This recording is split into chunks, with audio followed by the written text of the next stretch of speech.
Hi guys, আজকে আমার বোন আমার কাছে বিরিয়ানি খেতে চেয়েছে।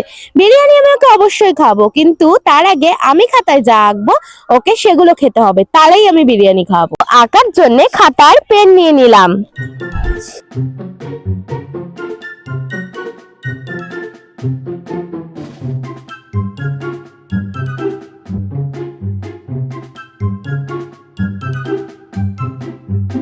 নিম পাতা মাখা কি গায় রে ভাই? বিরিয়ানি খাবি আর নিম পাতা খাবি না? আমি খাবো না। খাবি না তাহলে বিরিয়ানিও পাবি না। না খাবো। খাবি তো? তা চ আগে খেয়ে নে। নিম পাতা মাখা করব বলে গাছ থেকে নিম পাতা পেড়ে নিলাম, তারপরে নিম পাতাটা মাখা করে নিলাম। ওকে তারপর দিয়ে দিলাম নিম আমি পাতাটা খাবো খাওয়ার না। জন্যে। আমি তোকে ভালোবেসে একটু খাইয়ে দিই। ভালোবাসার গুলি মারি। এরকম বলতে পারলি আমাকে? খা। ওইভাবে খেলে হয় না, এইভাবে ঢুকিয়ে দিতে হয়। পারে না মারে না, যা।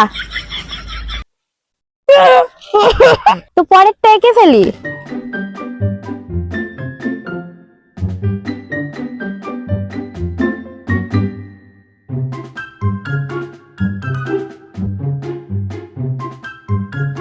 কি লঙ্কা মাখা? আমি খাবো না তোর বিরিয়ানি, তুই খা তো। তাই বিরিয়ানি খাবি না তো? ঠিক আছে, আমার কোনো ব্যাপার না।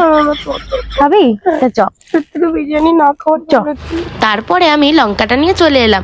লঙ্কাটায় ভালো করে জল জিরা দিয়ে মাখা করে নিলাম, নিয়ে ওকে লঙ্কাটা দিয়ে দিলাম খাওয়ার জন্য। জল চলে আসে না তো, আমার তো ও জোর করে লঙ্কাটা আমাকে খাওয়াতে যাচ্ছে। আমি কেন খাবো? বিরিয়ানি তো ও খাবে, ওকেই খেতে হবে লঙ্কা।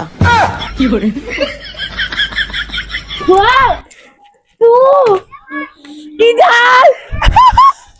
আরে কিছু দে, কি দেবো? আরে জল দে। জল নেই।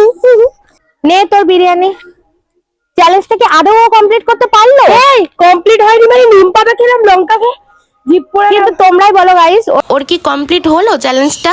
তোমাদের যদি এই ভিডিওটা ভালো লেগে থাকে তাহলে বেশি বেশি করে লাইক করো, কমেন্ট করো আর শেয়ার করো।